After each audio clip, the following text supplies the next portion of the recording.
Hi everyone, how's it going? It's Atsu and today we have a special guest from ニック式英会話, Nicさん.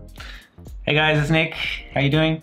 So the other day I was watching one of your videos where you talked about the concept and principles behind the app that you developed and they really resonated with me. So today I would like you to share the tips around how people should study English. ということで、今回はニックさんに、簡単にですね、英語が話せるようになるためのコツみたいなのをちょっと話してほしいんですけど、この前ニックさんの、出してる、ニック式英会話ジムっていうアプリの、そのコンセプト動画を私が見てて、でそこですごいね共感するポイントがあったので、今回はちょっと話してもらおうかなというふうに思っています。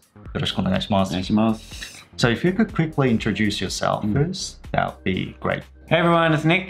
I've been teaching English in Japan for 22 years. Scary.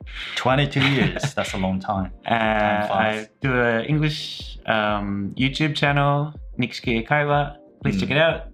And I have a really good app called Nic式英会話Gym, which kind of helps you think in English and make like the English brain, the English neural pathways to be able to speak easily and naturally. That's the thing that I really liked about when you talked about how we should learn English. So English brain, I think that's what I often emphasize the importance of when I make a video, because I think English brain is completely different from the Japanese brain that we use when we talk in Japanese. So それについてもちょっと話してくれれば嬉しいなと思います。そうですね。まあ、例えば日本語のと英語のっていう言い方を聞くとなんかうさんくさいなと思う人もいるんですけど、これ実際にあることで、例えばバイリンガルの人、生まれながらにしてバイリンガルな人は、もう全然違う思考回路、神経回路を使ってるんですよね。例えば、そういったバイリンガルの人は、こう翻訳するときに、例えば英語を日本語に訳す場合、ダイレクトに日本語に訳すんじゃないんですよね。一回無言語の、言語より下の脳みそみたいなところに戻して無言語のフィーリング的な、脳の状態的なものにしてその後そっからで日本語の思考回路とか日本語の神経回路日本語の表現に沿って訳すんですよね。だから全然直訳にならないですよね。So for instance, right now you were speaking in Japanese. You've explained everything perfectly in Japanese. I didn't even realize. Right? So you are not really directly translating from English to Japanese. You are using your Japanese brain that you developed within yourself, and then you were speaking Japanese just off the cuff, right? That's right. Yeah. So I'm not translating when I speak Japanese. じゃあその英語を学ぶ上でその重要視するその英語脳にするっていうことなんですけど、それについて少し深掘りしてくれたら嬉しいなと思います。やっぱりその思考回路、神経回路を作るっていう意味では、単語よりも骨格を作るというイメージなんですね。なので、いわゆる文法なんですけど、堅苦しい、なんか抽象的で、よくわからないこう文法の理屈っていうよりも、どちらかというと構文、テンプレートということなんですよね。すごい重要なのは、例えば時制の使い分けなんですよね。これ日本語より英語の方が時制を重視してるんですよね。なので、まずその時制のテンプレートを脳に定着させたい。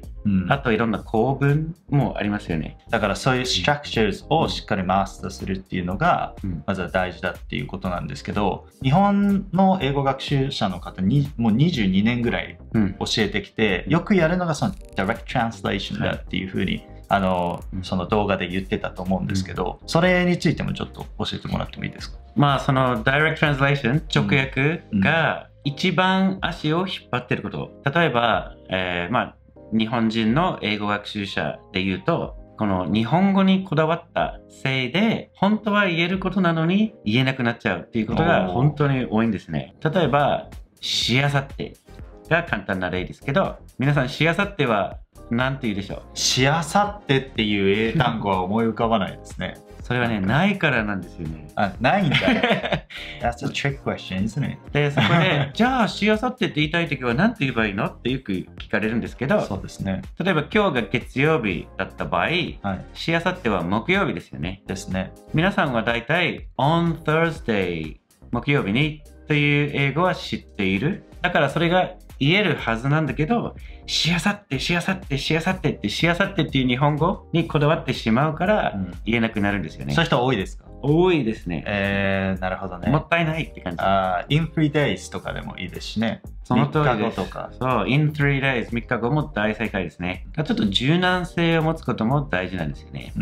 だから日本語と英語って必ずしも1対1でこういうふうに対応してるわけじゃないのに、無理やり対応させようとするから、そうです。詰まっちゃうと。そうです。いうことですよね。そうです。その通りです。他にもなんか例があるって。他にまた簡単な例ですけど、例えば、通う。例えば、ジムに通うとかの通う。通うって日本人が聞いたら、commute っていう単語をパッて浮かぶ人多いと思うんですけど、それでもちょっと場所によっちゃいますよね。その commute。そうですね。ジム、近くのジムとかだったら絶対コミュート言わないですね。コミュートはちょっと変ですよね。そこが職場だったらいいのかもしれない。ジムで働いてる人だったら。まあ、コミュートはですね、遠距離通勤っていう感じなんですね。距離ね。そうなんです。それも関係してくるので、例えばもし、I commute っていうこの2つの単語だけ、I commute って言ったら、僕は遠くから職場に通ってますという意味なんですね。なるほど。で、近くに住んでればコミュート使わないし、で、職場以外はもう使わないですかね。だから、commute 通う。だから、ジムに行くは commute でいいんだっていう風になったら、commute を使っちゃうと。そうです。正解は go なんですね。go。誰もが知っている、小学生でも知ってる go が正解なのに、通うは何て言うんだろうって迷ってしまうんですよね。でそれがもったいないですね。だから一番もったいないのは、本当は言えるのに、日本語にこだわったせいで言えない。なるほどね。一番足を引っ張ってるのは、日本語へのこだわり、直訳なんですね。And also you made an interesting point that, you know, the way English works is completely different from the way Japanese works. So, you know, listening to your Japanese is obviously 100% like perfect in my ears, but like how did you learn Japanese then? Because you were saying that, you know, English kind of places an importance on the structures and then the vocabulary on top of that as a cover. Isn't it the case in Japanese? I think it's the same in Japanese. I think Japanese as well is the structures are very important. When I learned Japanese in high school in Australia, it was the same kind of education as the education system in Japan to learn English. So everyone was learning lots of grammar, and after 3 years of studying it, nobody could speak Japanese. For example, if I wanted to say like 行きたくなければ行かなくてもいいよ, that's pretty simple Japanese, right? Like everyday Japanese. It's actually quite difficult if you think of the grammar. You got to start with 行く, and then 行くのくをきに変えて、たいをつけて行きたい。行きたいのいを取って、くないをつける。行きたくない。行きたくないのいをまた取ってければをつける。やっと行きたくなければ。で、今度は行くのくをかにして、ないをつけて行かない。また行かないのいを取ってくてをつける。行かなくて。そしてもういをつける。皆さんがもし、こういう風に考えて日本語喋ってたら、なかなか喋れないですよ。相当頭いい人。そうですよ。だから、I just wanted to say 行きたくなければ行かなくていいよ, but it took like 5 minutes to make. Because you've got to take like, I don't know, like 10 steps just to get to... just to get to like a simple phrase. And as you can imagine, the conversation had already finished or like moved on to something else. So basically, while I was thinking of how to say it, the conversation kept moving, and so I ended up just not saying anything for the whole conversation. So maybe understanding the logic is really important, but at the same time, when it comes to actually being able to speak the language, you've got to actually practice and practice, and also you've got to understand that it's the structure that's more important than the logic that's, you know, sitting behind it.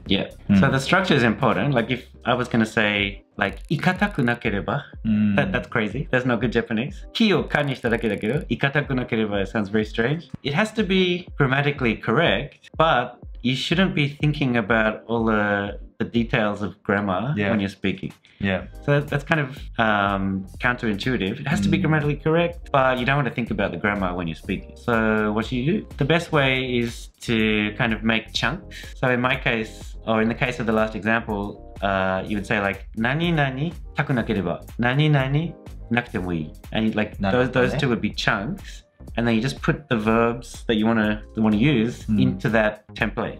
そしたら確かにめっちゃ簡単になりますね。Yeah, it's really simple. 理屈を理解するのがゴールではなくてスタートしてるんですね。真のゴールは逆に理屈を意識せずに正しく話すことなので、もう練習あるのみなんですね。例えば、たくなければっていう日本語をチャンクで覚えたときに、もう自分が知ってる動詞を全部そこに入れて、ずっとブツブツ独り言、まあ、いわばトレーニングだけど、Did you do that? Did you speak to yourself often in Japanese? ずっとブツブツ言ってましたね。全く一緒ですね。私もよく独り言してたので、なんかその言語学習やる人って結構やっぱりみんな自然と独り言して、それでどんどんこの、そのコンシャスレベルからアンコンシャスレベルにこう持ち上げていくっていう作業をみんなしてるなっていうようなイメージはありますね。That's right. Yeah, another problem I think people have is they think that if you use a really difficult word, then that's high quality English. And if you use a simple word, that's low quality English. When actually it's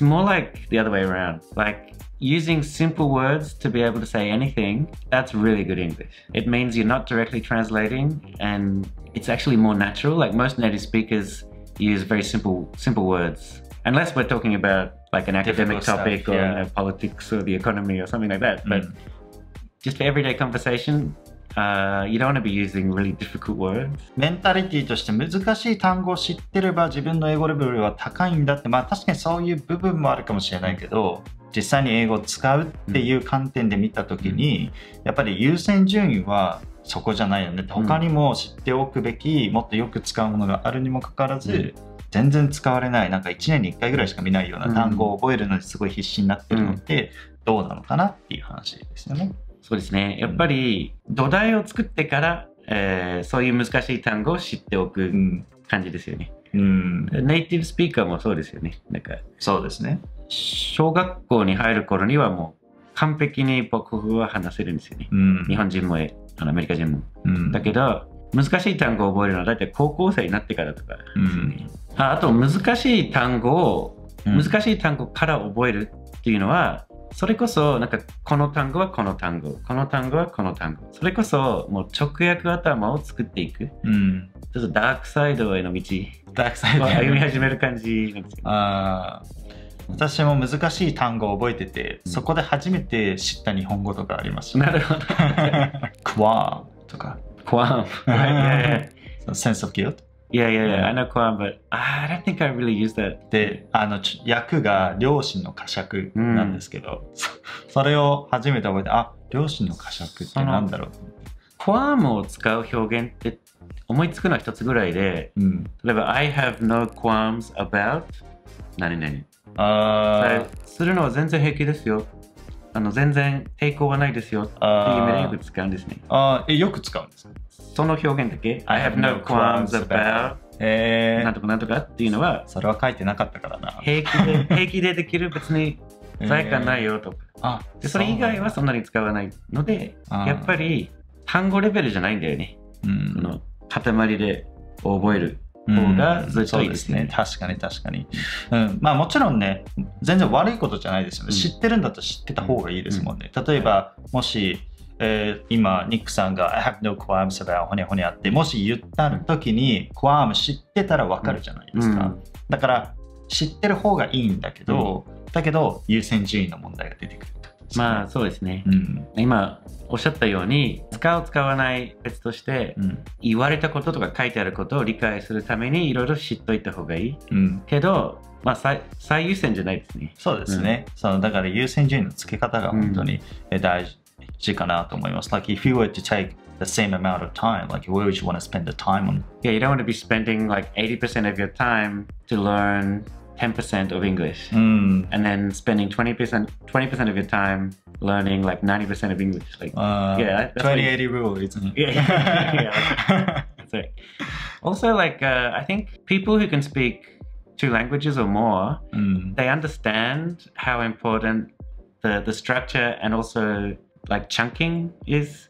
So, for example, I think a lot of Japanese people wouldn't understand or wouldn't be conscious of the fact that the phrase I just used, like 使う使わない別として, that's actually like a katamari. It's like しない、するしない別として、食べる食べない別として. So that's like a template, and you put different verbs in and just practice it at home. When you need to use it in a conversation, it just comes out really quick. どの言語も一緒ですね。そうです。That's why people who can speak 2 languages, they can usually pick up the 3rd, 4th, 5th language much more easily. Because they don't, like if I learned Japanese, I learned Japanese, but I also learned how to learn a language. So I haven't tried, but people say that when you try to learn your 3rd language, it's so much easier because you know how to learn a language.